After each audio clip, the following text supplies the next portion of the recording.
여러분 반갑습니다. 우리가 이전에 행위주체로서의 개인이라는 원리를 가지고 이야기치료 이론을 이야기를 서로 나눈 적이 있습니다.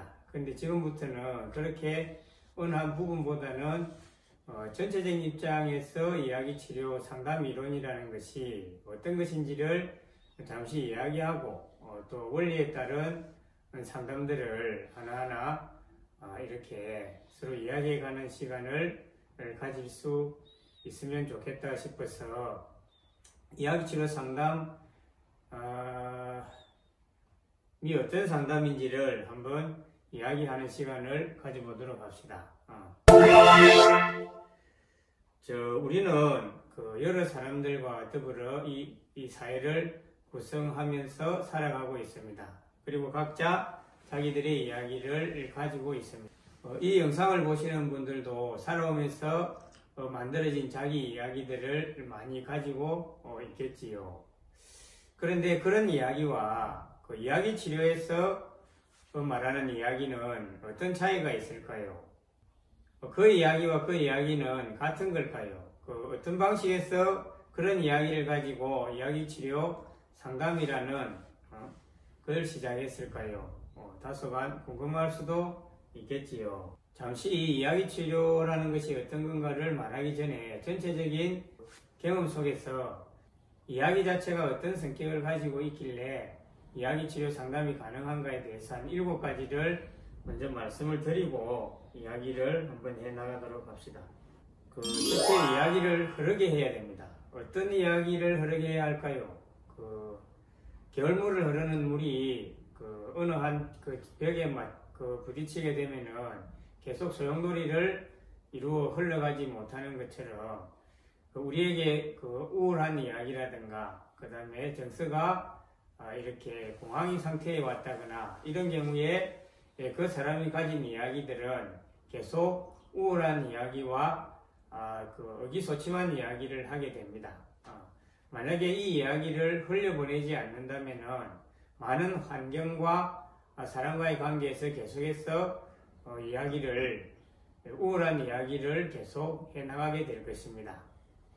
그런데 그런 경우 이야기를 흐르게 한다는 것은 다름 아니라 그 우울이라는 것이 어떤 의미를 가지고 있는지를 상담사에 의해서 질문을 받아보고 또 그 질문을 받아보는 사이에 내담자가 하는 이야기 속에서 새로운 관점들을 발견해낸다면 이야기는 우울이라는 지점으로부터 차츰 다르게 흘러갈 수 있게 됩니다. 그리고 두 번째는 이야기를 풍부하게 하라입니다. 이야기를 풍부하게 하라는 다른 말이 아니고 예를 들면은 부부관계가 좋겠네요. 남편이 퇴근을 해서 돌아왔을 때 경상 사람들 하는 말 있잖아요. 잘 있었나? 밥 먹고 가자. 그러면서 이제 과일을 이렇게 한 게 부인이 후식으로 내놓았을 때 맛있네. 그런데 그 부인이 그 과일을 내놓을 때는 뭔가 이야기를 하려고 하고 뭔가 다정한 어떤 시간들을 가지려고 했는데 눈치 없는 남편이 맛있네라고 끝나고 나면은 이야기는 그 지점에서 멈추게 됩니다. 그런데 후식으로 넣은 그 과일을 보고, 즉 사과라고 하면 사과를 보고 어디서 샀는지, 당도가 어떤지, 이 사과를 누구와 함께 샀는지 이 주변 어떤 이야기들을 같이 나누다 보면은 그 사과가 어릴 적 자기가 살던 산골 마을의 가수원에서 먹던 사과와 어떻게 다른지, 또 자기가 배가 고팠을 때 사과를 서리해서 먹었다든지 이처럼 풍부하게 이야기가 구성될 수 있다는 것을 알 수 있기 때문에 이야기를 풍부하게 해야 됩니다. 그리고 이야기는 신비함과 비밀함을 가지고 있습니다. 이야기가 왜 그런 신비함과 비밀함을 가지고 있는지를 잠시 이야기를 한번 해보겠습니다. 신비하다라는 것은 뭔가를 알 수 없으면서도 마음이 이끌리는 그런 상태를 말을 하잖아요. 구체적인 예를 들어서 어떤 한 청년이 이 다른 사람과 이야기를 할 때 그 사람과 소통이 잘 이루어지지 않았다고 합니다. 그래서 왜 그럴까를 이야기를 쭉 해가다 보니까 새로운 사실 하나를 발견하게 됩니다. 그 청년이 고3 때 재수를 할 때 학원 강사가 어떤 일이 있었는가 하면은 아이가 급하게 아파서 입원을 했는데 생각하기를 내 아이가 아파서 입원한 것도 마음이 아픈 일이지만 1년을 잘 보내서 좋은 대학을 가려고 하는 청소년들의 삶의 미래도 참 소중하다.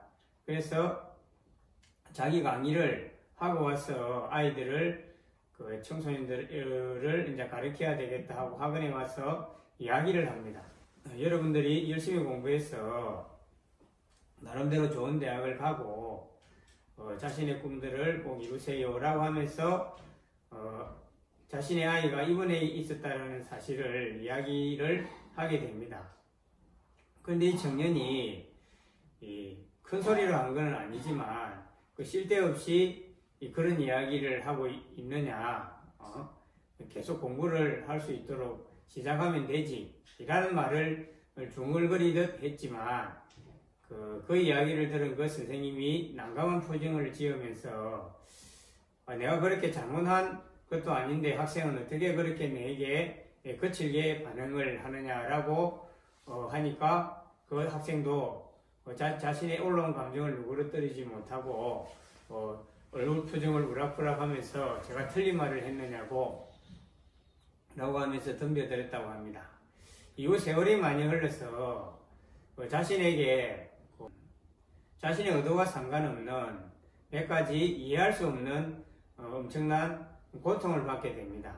그때 생각하기를 자신이 고등학교 때 그 일로 인해서 언젠가 우리 한국말로 자업자득, 그 다음에 인과응보라는 생각이 나서 자신의 한 행동들은 틀림없이 어떠한 결과를 받게 되는구나 라는 자신도 모르는 것을 발견하게 됩니다. 그래서 그 이후로부터 아마도 소통을 해가면서 어떤 갈등의 문제를 해결해 나가는 것들에 대해서 자신감을 상실하고 사귀느냐 안 사귀느냐 아니면 양보라는 이름으로 자신의 모든 것을 양보해버리는 시간을 가지면서 살아왔구나를 깨닫게 됩니다.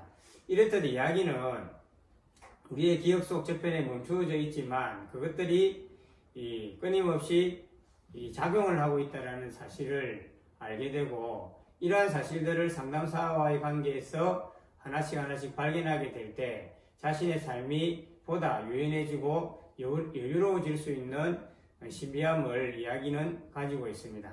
그런데 이 비밀함이라는 것도 있잖아요. 이야기는 만약에 자기가 숨기고 싶거나 부끄럽거나 했을 때 자신의 이야기를 하지 않았을 때 자꾸만 의기소침해지는 시간을 계속 갖고 뭔가 피하고 싶은 마음들로 자꾸만 행동하게 되는 그런 결과들을 가져오기도 합니다. 그리고 이야기는 이거는 이제 이야기치료 상담자의 이야기를 잠시 하고 넘어가자면 이야기치료 상담자는 인격과 인식과 질문을 할 수 있는 그런 부분이 참 중요합니다. 첫째, 인격이라는 것은 우리의 자아는 내가 내 자신을 알 수 있는 시간은 5살 정도면은 내가 엄마와 아버지와는 따로 분리된 개체라는 것을 알 수 있게 됩니다.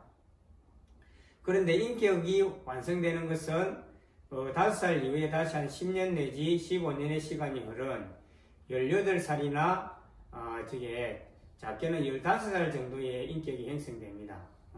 그때는 자아를 넘어서서 사회라는 부분과 관계라는 부분과 직업이라는 부분과 이런 부분들이 자기 마음속으로 들어오는 시기이고 그 시기까지 기다려가는 시간 속에서 자신의 인격이 형성되고 그 인격이 형성된 것을 가지고 상담을 시작할 수 있어야 한다는 것입니다. 그리고 인식입니다. 여러분, 인식의 문제는 항상 중요하다고 생각할 수 있습니다. 왜냐하면 이것이 시대와 장소와 여건에 따라서 계속해서 다양하게 발전해 왔기 때문입니다.